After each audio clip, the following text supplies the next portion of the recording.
कि आप social media और प्रिंट मीडिया के माध्यम से देखा सुना पढ़ा कि मुजफ्फरपुर में 26 मई को एक ही साथ एक ही दिन अलग अलग क्षेत्र में 3 रेप केस हुआ।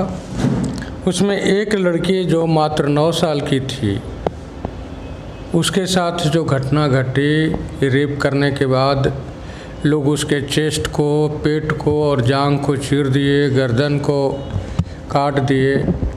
बहुत ही विवश कहानी घटना घटी उस लड़की के साथ। आखिर में वह पीएमसीएच में दम तोड़ दी।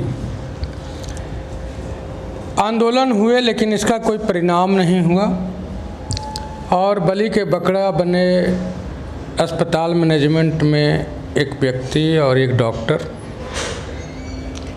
उसके बाद भी आपने देखा कि पटना ज़िला में मसौढ़ी एक जगह है जहां जेल में कैदी जो हैं वो शराब पी रहे हैं, गांजा पी रहे हैं और उसका वीडियो खुद वायरल कर रहे हैं। कई ऐसी बातें हैं बिहार में जो दुखदाई है। इन सारी बातों पर चर्चा करने के लिए हमारे साथ हैं ललन यादव जी, जो असली देसी पार्टी के संस्थापक अध्यक्ष हैं। सर, आपको हमारे चैनल में स्वागत। चलिए, ढेर सारी शुभकामनाएं आपके चैनल को। सर, अभी आपने सुना मुजफ्फरपुर में कांड हुई। बिहार में नीतीश जी कहते हैं कि हम महिला सशक्तिकरण और महिला संवाद कर रहे हैं, सुशासन की सरकार है। फिर उनके ही अस्पताल में, जो विश्व का सबसे बड़ा अस्पताल है, वहाँ एक बेड और इलाज के अभाव में एक लड़की मर जाती है। इस पर आप क्या कहें? ये तो सच है कि बिहार में बहुत बड़ी रफ्तार से अपराध बढ़ गया है। जहाँ तक कुकृत्य की बात है, कोई ऐसा जिला नहीं जहाँ आए दिन बलात्कार की घटनाएं नहीं होती है, डकैती नहीं होती है और एक दूसरे का मर्डर नहीं होता है। अब तो यह बिहार के जनमानस भी कहने लगे हैं कि अब नीतीश का शासन फेल्योर हो गया है। देखिए, अपराधियों ने यह कैसा जुल्म कर दिया कि जो करना था लड़की के साथ करके छुरी या चाकू से उसके शरीर पर अनेकों बार वार कर दिया और अंतोगत्वा पीएमसीएच में उस लड़की की मौत हो गई। तो अपराधियों के शिकंजे में बिहार है और ख़ास करके बिहार के जितने भी बड़े बड़े अस्पताल हैं, सरकार के हों या प्राइवेट हों,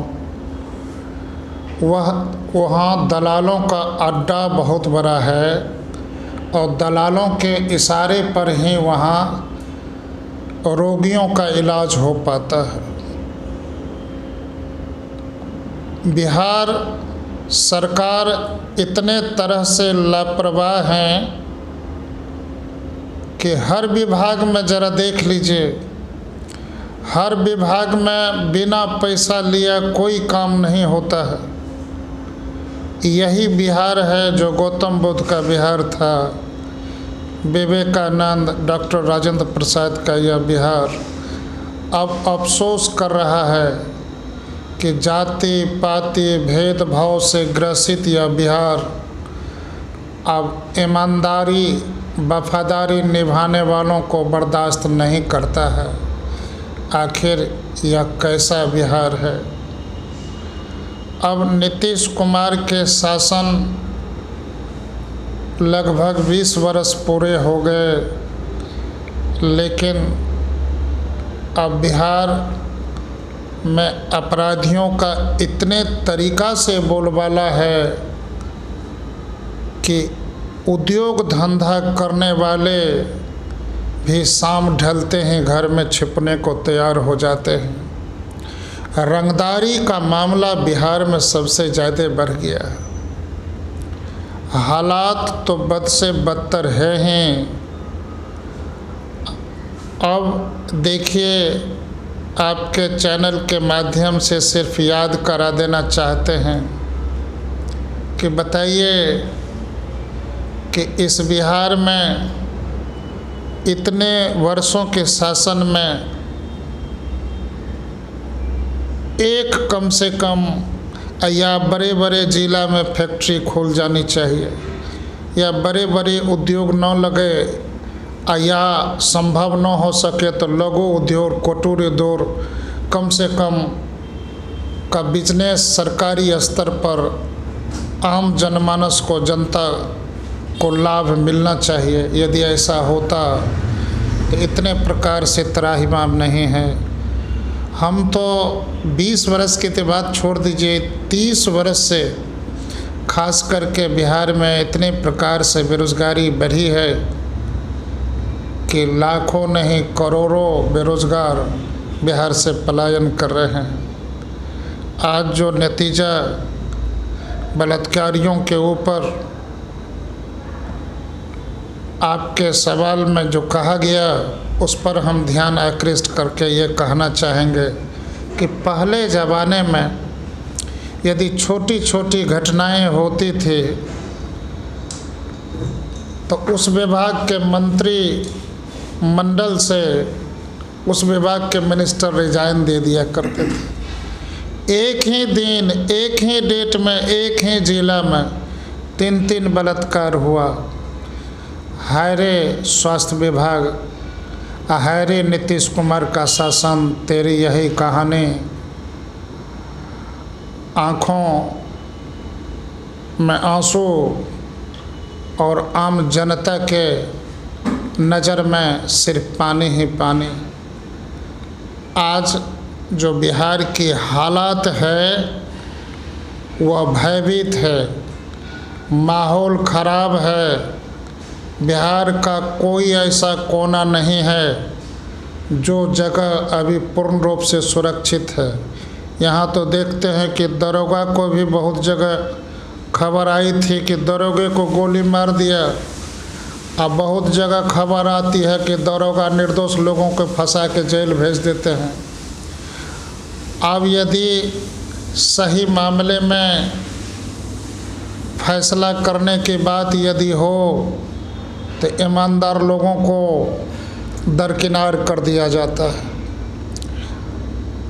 अब बिहार के लोगों को इन सब झूठी राजनीति से ऊपर उठ करके संपूर्ण बिहार के विकास को मद्देनज़र रखते हुए एक तीसरे प्रकार के विकल्प की खोज करनी पड़ेगी। कारण कि 30 वर्षों से बिहार की राजनीति इतने प्रकार से आम जनता को ठग रही है, या सरकारी राशि में इतने प्रकार से बंदरबाट हो रहा है, घोटाला हो रहा है। आप तो श्रीमान जानते ही होंगे कि बिहार में एक नल जल योजना चली थी, और उसमें क्या था मालूम है? चाहे मनरेगा योजना हो, नल जल योजना हो, या कोई भी सरकारी योजना हो, तो बिहार में है लूट सको तो लूट, और नहीं तो जाएगा छूट। अतएव बिहार के लोगों से हमारी क्रमबद्ध प्रार्थना है कि जाति पाति भेदभाव से ऊपर उठ करके आने वाले भविष्य के हित में उज्जवल भविष्य की कामना करने के लिए और ईमानदार सरकार को बनाए रखने के लिए एक नए प्रकार के विकल्प को तरजीह दीजिए। पुरानी राजनीति बहुतों प्रकार से बिहार को घायल कर दी है। बिहार अब बेबस हो गया है। लाचार बिहार अब एक नए प्रकार के जोश और होश के साथ एक नए प्रकार का विकसित बिहार चाहता है, जिसके लिए बिहार की अधिकांश आबादी बिहार को अब एक नए विकल्प देने की तैयारी में है। उस क्रम में हम लोग भी लगे हैं। सर, इन घटनाओं के बावजूद जदयू के प्रदेश अध्यक्ष ने कहा है कि नीतीश कुमार के संवेदनशील और कानून प्रधान शासन की वजह से ही आज महिलाएं सामाजिक सुरक्षा में जी रही है और शिक्षा और नौकरी कर रही है। इस पर आप क्या कहें? महिलाओं के हालात क्या है, ये तो बिहार में जगजाहिर है। हम तो आपके चैनल के माध्यम से कह देना चाहते हैं कि जो बलात्कार की घटनाएं दिनों दिन पूरे बिहार के हर एक ज़िला में बड़ी रफ्तार से घट रही है, या अपराधियों के द्वारा निर्दोष लोगों को या किन प्रकार आम जनता को निशाना बनाया जा रहा है, तो इसके लिए तो सरकार को इस्तीफा दे देना चाहिए। आज जो PMCH वाली घटना है, तो उसमें PMCH के घटना को लेकर के डॉक्टर लोगों को नियमन करने की कोई ज़रूरत नहीं है। हम तो कहते हैं कि स्वास्थ्य मंत्री को इस्तीफा देना चाहिए। अरे नीतीश कुमार का शासन फेल्योर है। इनका जितना भी शासन है बिहार के लिए झूठा आश्वासन है। इसीलिए हम तो आपके चैनल के माध्यम से कह देना चाहेंगे कि नीतीश कुमार के द्वारा कही गई बात सब है झूठ की बरसात। अब बिहार का कोई ऐसा कोना नहीं जहां ईमानदार लोगों का रोना नहीं। अब व्यवसायी लोग इतने प्रकार से संशयित हैं कि डर के मारे कब क्या हो जाएगा उस संशय में हमेशा रहा करते हैं। कैसे लगेगा बिहार में उद्योग, डर का माहौल बिहार में है। और बिहार सरकार हमेशा कहती है कि यह जनता का शासन है। अरे हम तो कह देते कुल मिला करके जितने प्रकार से आजकल आपराधिक घटनाएं घट रही है, तो इस पर यदि अंकुश लगाने में फेल्योर हैं, तो हम तो कह देना चाहते हैं यह जंगल राज से भी ताबड़तोड़ महाजंगल राज आजकल चल रहा है। बिहार अफसोस कर रहा है कि जितने वर्षों से बिहार के लोग नीतीश कुमार को बड़ी आशा और लगाव से एक अच्छे राजनेता मानते थे, अब बिहार को संशय होने लगा है कि नीतीश कुमार की यारी अब बिहार को बर्बाद करने की तैयारी। भाजपा के ही एक नेता ने आरोप लगाया है कि जिस दिन लड़की PMCH में अस्पताल में इलाज के लिए जद्दोजहद कर रही थी, वो मौत के मुंह में लड़ रही थी, उस समय भाजपा के वर्तमान अध्यक्ष Dilip Jaiswal cold coffee P रहे थे और ठहाके लगा रहे थे कि ऐसी घटनाएं आम है। इस पर आप क्या कहें? अरे भैया क्या कहेंगे भाजपा के बारे में, वो तो बीजेपी का मतलब के बारे में तो नीतीश कुमार पहले बोल दिए थे कि बड़का झूठा पार्टी। अरे बिहार के गली गली में शोर है, आज उसी भाजपा की नज़र में नीतीश कुमार बेजोर है। ये तो आश्चर्य की बात है, बड़े दुख की बात है कि बिहार वालों को अनेकों प्रकार से जो ब्लैकमेल बिहार सरकार कर रही है या बीजेपी वाले कर रहे हैं। तो देख न लीजिए, बीजेपी वाले सिंदूर ऑपरेशन किए थे, क्या हुआ? अरे अमेरिका के एक फ़ोन पर नरेंद्र मोदी इतने प्रकार से डर गए कि पाकिस्तान वालों से युद्ध नहीं लड़ाई लड़े और अपनी पैर पीछे कर लिए। यह सैनिकों को खल रहा है। देश के लोगों को संशय है कि नरेंद्र मोदी या भाजपा की सरकार जब तक रहेगी तब तक कब होगा, क्या होगा, क्यों होगा, ये कहना मुश्किल है। अरे दिलीप जायसवाल को तो चाहिए कि जो तड़पती हुई वो जो लड़की अपने जीवन दान के लिए अपने भीख की दुआ मांग रही थी कि कम से कम हमारा ट्रीटमेंट, हमारे इलाज जो है ना जल्दी शुरू हो जाए, तो हम तो कह देना चाहते, चाहे PMCH हो या SKMCH हो या IGMS हो या बिहार के पटना में एम्स हो, हर जगह दलालों का अड्डा है, दलालों को शिकंजे में बड़ा बड़ा हॉस्पिटल है। कैसे होगा ईमानदार रोगियों का इलाज? एक तो बिहार में माफियाओं की कमी नहीं है, हर विभाग में देखिए हर एक प्रकार के माफिया वाले बैठे हुए हैं। सरकार यदि जानते हैं, सरकार जिस दिन चाह लेगी उस दिन बिहार में दारू बंद हो जाएगा, लेकिन सरकार चाहे तब ना। सरकार को क्या है, पुलिस वालों को फायदा देने के लिए नीतीश कुमार दारू बंद कर दिए। अब हर जगह कौन से सेटिंग से जा रहा है दारू, कौन से सेटिंग से आ रहा है दारू, तो हम तो कह देना चाहते हैं कि शराब देश ही नहीं दुनिया और हर एक जीवन के लिए है खराब। लेकिन गली गली में शोर है, अब भूत प्रेत के तरह बिहार में दारू बेजोर है। तो यह कैसे है, तो इस सवाल का जवाब तो आदरणीय नीतीश कुमार न देंगे। जबकि सरकार चाह लेती है तो उनके इशारे के बिना पंछी भी बिहार में उड़ना मुश्किल हो जाएगा।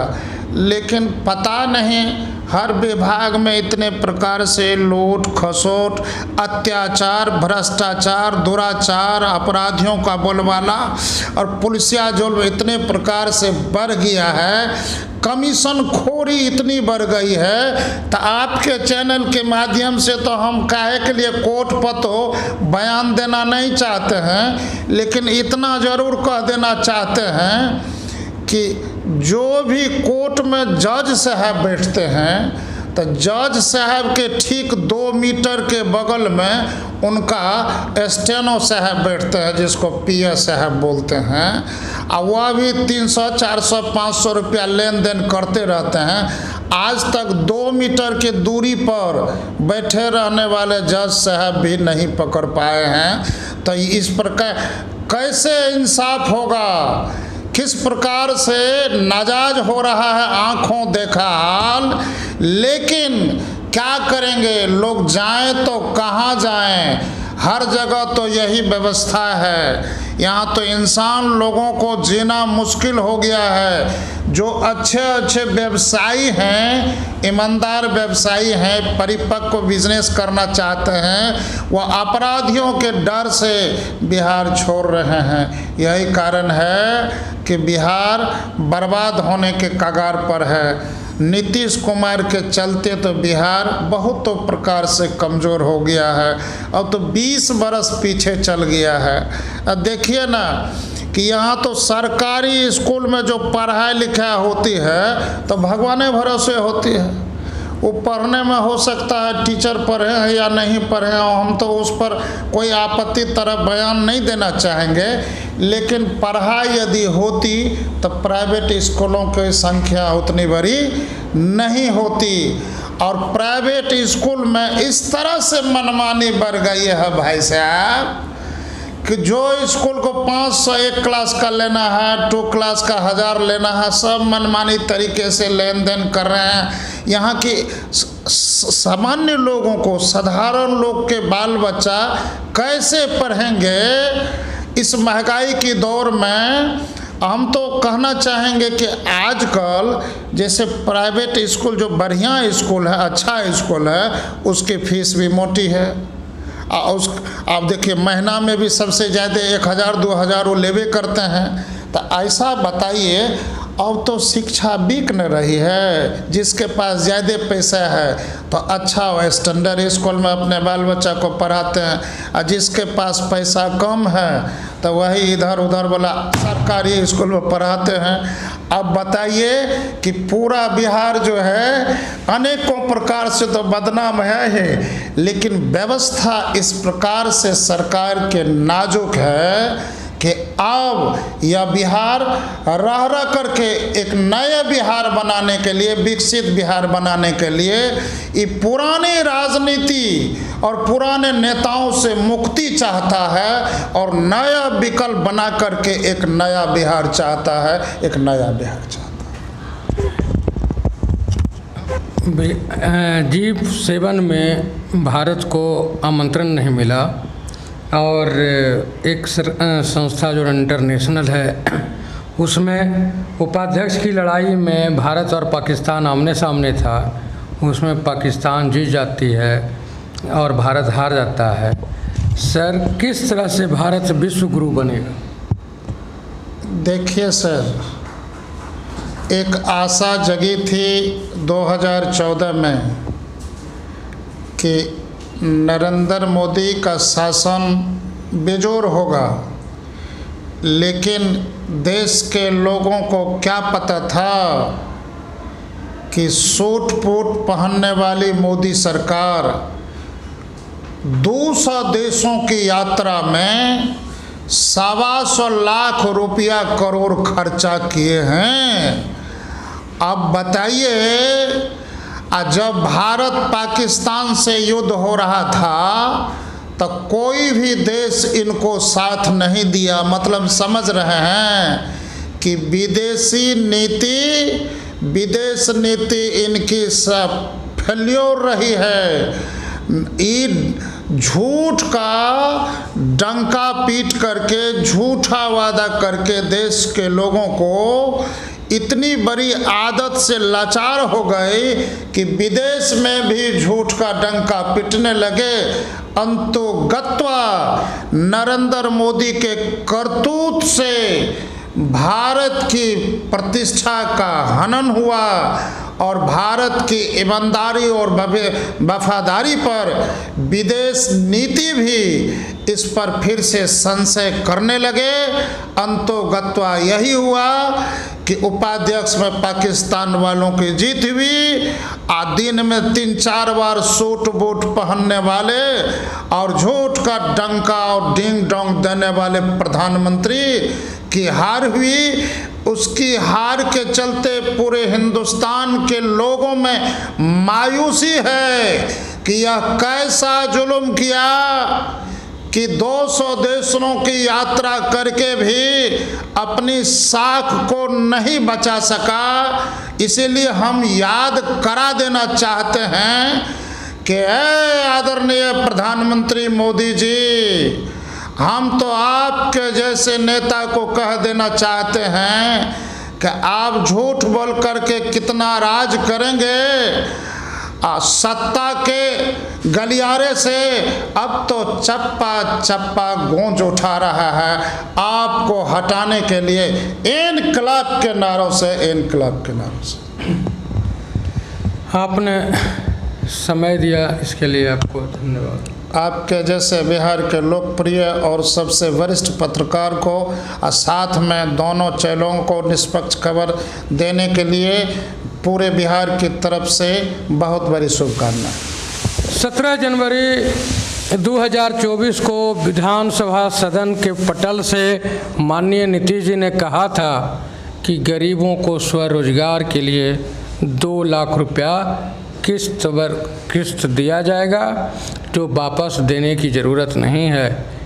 क्या जिस तरह से 15 लाख रुपया आपके खाते में आएंगे वह आखिर में जुमला हो गया, यह 2 लाख रुपया भी जुमला ही हो गया। इस तरह के कई ऐसी घटनाएं हैं जो आप तक पहुंचाने के लिए हम कृत संकल्पित हैं। आप हमारे साथ जुड़े रहें। धन्यवाद।